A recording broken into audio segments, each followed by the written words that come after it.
महाराष्ट्रामधले सुद्धा exit poll काही वेगळेच निकाल देत होते.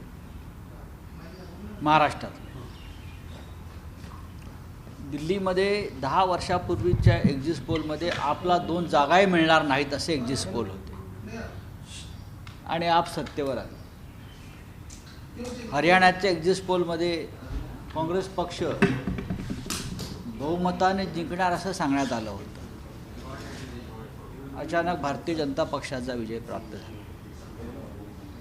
मी काल दिल्लीमध्ये दिवसभर होतो, अनेक ठिकाणी फिरलो, अनेकांशी चर्चा केली.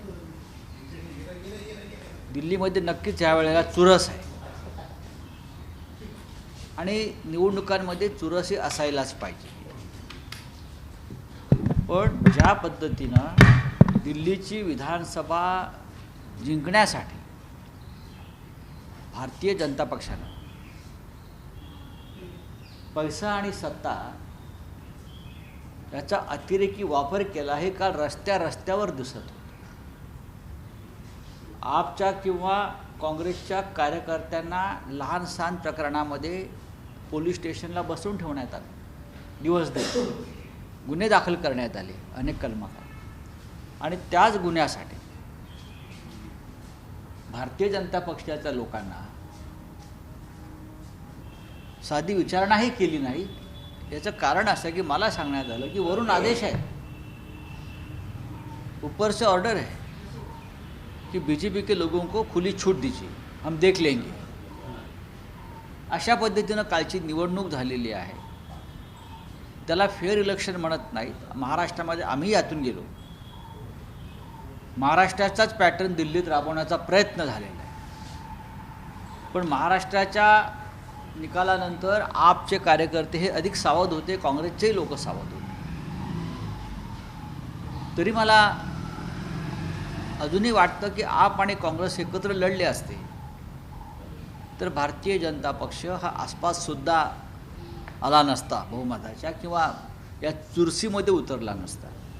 दुर्दैवानं 2 हे प्रमुख पक्ष इंडिया आघाडीतले वेगळे लढले आणि त्याचा फायदा नक्कीच होऊ शकतो. सर, 5 तारखेला मतदान झालंय, 8 तारखेला निकाल आहे, 3 दिवसाचा गॅप आहे.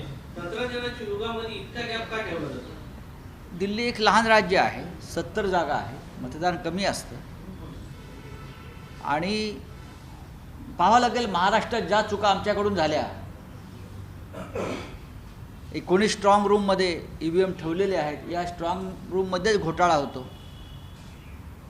बॅटरी किती चार्ज झाली शेवटपर्यंत आणि किती राहिली हे सगळं महाराष्ट्रात आमच्याकडे समोर आणलं गेलं. मतदार राज्यातले घोटाळे कसे झाले. पण आता आपचे कार्यकर्ते या बाबतीमध्ये अधिक तज्ज्ञ आणि माहीर आहेत. आम्ही 8 तारखेची वाट पाहतो. महाराष्ट्रातले मंत्री आहेत संजय शिरसाट, त्यांनी तुमच्यावर जरी अशी टीका केली. करू द्या ना. प्रयागराजला जायला पाहिजे होतं, तिथं चेंगरला असता तुम्ही तर शहीद म्हणता आला असतं, ती पण संधी दिली नाही. आम्ही प्रयागराजला जाणार आहोत. काल प्रधानमंत्री मोदी जाऊन आले. आम्ही कामाख्याला नक्कीच जाणार नाही रेडे कापायला. पण आम्ही श्रद्धावान हिंदू आहोत आणि श्रद्धेत आणि हिंदुत्वामध्ये गद्दारीला स्थान नाही, बेईमानीला स्थान नाही. तुमच्या राज्यामध्ये छत्रपती शिवाजी महाराज हे औरंगजेबाला लाच देऊन सुटले, पळून गेले असं सांगणारे लोक ज्या राज्यामध्ये वावरतात खुलेआम, तुमच्या विचाराचे लोक, सरकार काय करत आहे आणि तुम्ही आम्हाला सांगताय चेंगरून कोण मरणार हे भविष्यात तुम्हाला दिसेलच. आम्ही स्वतः शिवसेनेचे काही लोक याआधी गेले. आमचे राजन विचारे जाऊन आले, इतर अनेक लोक जाऊन आले. भविष्यात आम्ही जाऊ. सध्या सगळे VIP लोक जाऊन येतात प्रधानमंत्र्यांसह सगळे. राहुल सोलापूरकर यांनी रिक्वेस्ट केस होती बोलून दाखवायचं असल्याने संघाचे अनेक लोक अशा पद्धतीचे स्टेटमेंट देतात, नंतर माघार घेतली जाते. नाही, हा संघाचा अजेंडा आहे. आमच्या महाराष्ट्राच्या दैवतांचा अपमान करणं हा एक संघाचा जुना अजेंडा आहे. कधी सावरकरांवर ते घसरतील, कधी गांधीजींवर घसरतील, आता तर ते छत्रपती शिवाजी महाराज, संभाजी महाराज यांच्यावरती घसरायला लागले. अनेक प्रकारचे विकृत चित्रपट निर्माण करून संभाजीराजांचं विकृत चित्रण करण्यात आलं. काय करते आहे सरकार? हां, या सरकारनं खरं म्हणजे चिरडून मारावं अशी परिस्थिती आहे. उदयनराजे भोसलेंनी काल म्हटलं गोळ्या झाडाव्या त्यांना औरंगजेबाची अवलाद असंही म्हटलं. आणि मग त्यांनी स्वतः त्याची पूर्तता करावी ना. ते राजे आहेत, ते राजे आहेत. आम्ही त्यांचं मार्गदर्शन नेहमी घेतो. मग कोल्हापूरचे महाराज असतील किंवा सातारचे महाराज असतील, त्यांचा संताप आम्ही समजू शकतो. ते राजे आहेत, आम्ही प्रजा आहोत शिवाजी महाराजांची. आम्हाला अधिक तळमळ आणि तिडीक आहे. क्षीरसागरांबरोबर इतर मंत्र्यांनी तुमच्यावर टीका केली ती सांगतो. दादा भुसे म्हणतात तुमच्या डोक्यावर परिणाम झालाय. प्रवीण दरेकर म्हणतात तुम्ही किळसवाणी वक्तव्य करता. आणि शंभूराज देसाई म्हणतात चिठ्ठी काढणारा पोपट तुम्हाला ठाण्याच्या वेड्यांच्या हॉस्पिटलमध्ये भरती. आणि बघा कोण काय म्हणतं आहे. हे जे सरकार आहे यांना विजयाचं डिप्रेशन आलेलं आहे. विजयाचं डिप्रेशन हा अधिक गंभीर आजार आहे, बहुमताचं डिप्रेशन. आणि त्या डिप्रेशनमधून ते बाहेर पडायला तयार नाही. आणि चुकीच्या पद्धतीने मिळवलेलं बहुमत, त्यातून मिळालेला विजय आणि त्या विजयाचा धक्का न पचवता आल्यामुळे आलेलं डिप्रेशन, त्यातून हे बोलत आहेत. मी काय बोललो ह्या ते समजून घ्या. त्यासाठी माणसानं साक्षर असावं लागतं, साक्षर असावं लागतं आणि इमानदार असावं लागतं. मला प्रश्न विचारला आणि मी विचारलं की फडणवीस साहेब आमचे वर्षा बंगल्यावर राहायला का जात नाहीत, हा संशोधनाचा विषय. त्या संदर्भात माझ्याकडे जी माहिती होती ती मी दिली. त्याच्यावर तुम्ही काउंटर करा, उत्तर द्या. लोकशाही आहे ना. मुळात आपण सगळे कामाख्याला जाऊन अघोरी विधी केलेत की नाही याच्यावर कोणीच उत्तर देत नाही. अघोरी विद्या ही अंधश्रद्धेच्या कायद्याच्या विरोधामध्ये असताना सुद्धा अशा प्रकारच्या पद्धतीनं राजकारणामध्ये जर कोणी काम करत असेल तर ते महाराष्ट्राच्या पुरोगामी संस्कृतीला आणि परंपरेला शोभणारं नाही असं जर मी म्हणत असेल आणि लोक मला वेडा ठरवत असतील. लोकांनी महात्मा फुल्या नाही, गाडगे महाराजांनाही आणि सॉक्रेटिसला वेडाच ठरवलं होतं ना. तो अशा प्रकारच्या भूमिका मांडत होता म्हणून पुरोगामी. हे पुरोगामी लोक नाही, ह्यांना जादू टोणा मंत्र ह्याच्यात विश्वास आहे आणि या माध्यमातून आम्ही जिंकलो असा त्यांना आत्मविश्वास आहे. माननीय देवेंद्र फडणवीस हे राज्याचे मुख्यमंत्री आहेत. आम्हाला त्यांची चिंता आहे, त्यांच्या कुटुंबाची चिंता आहे. आणि त्यांनी लवकरात लवकर वर्षा बंगल्यावर जाऊन शिरसावर होऊन राज्यकारभार करावा ही या जनतेची अपेक्षा आहे. पण कोणीतरी त्यांना रोखण्याचा प्रयत्न करत आहे. ही जर आमची चिंता असेल या महाराष्ट्राचे नागरिक म्हणून, तर शिरसाट फिरसाटांना एवढं डिप्रेशनमध्ये जाऊन बोलण्याची गरज नाही. बोला विजयाचं डिप्रेशन आहे, कारण हा विजय सरळ नाही. शिवभोजन थाळी रद्द करण्याचा मुख्यमंत्री 100% वर्षावर जाणार नाही. आणि एक सगळ्यात महत्त्वाचं म्हणजे राज्यामध्ये अंधश्रद्धा निर्मूलनाच्या संदर्भात कायदा आहे आणि अंधश्रद्धा निर्मूलना संदर्भात जे लोक काम करतात त्यांनी या संदर्भात जी बाहेर चर्चा आहेत, ज्या अफवा आहेत, त्या संदर्भात त्यांनी लोकांना सामाजिक सुधारणेचं काम करणं गरजेचं आहे, जागरण करणं गरजेचं आहे. कारण मुख्यमंत्र्यांच्या बंगल्यासंदर्भात अशा चर्चा होत असतील तर ती गंभीर गोष्ट आहे. आणि देवेंद्रजी काल बोललेले आहेत की ते त्यांच्या मुलीची परीक्षा झाल्यावर वर्षा बंगल्यावर जातील. त्यांनी वर्षा बंगल्यावर खरोखर जाऊन दाखवायला पाहिजे की मी अंधश्रद्धेच्या विरोधामध्ये काम करणारा मुख्यमंत्री आहे.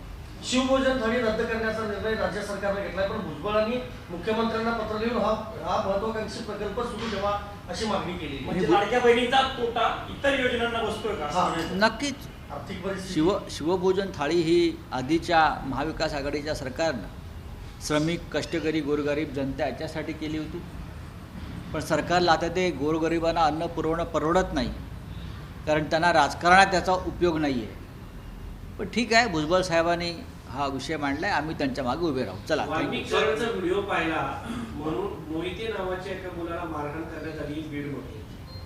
बातम्या पाहिल्या म्हणून काल राज्याचे मुख्यमंत्री देवेंद्र फडणवीस हे बीडमध्येच होते आणि त्यांनी खपवून घेणार नाही, सहन करणार नाही,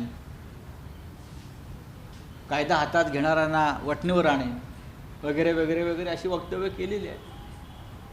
सुरेश धस यांनी हा मुद्दा मुख्यमंत्र्यांपर्यंत न्यावा, कारण ते बाहुबली मुख्यमंत्री असं धस साहेब म्हणत आहेत.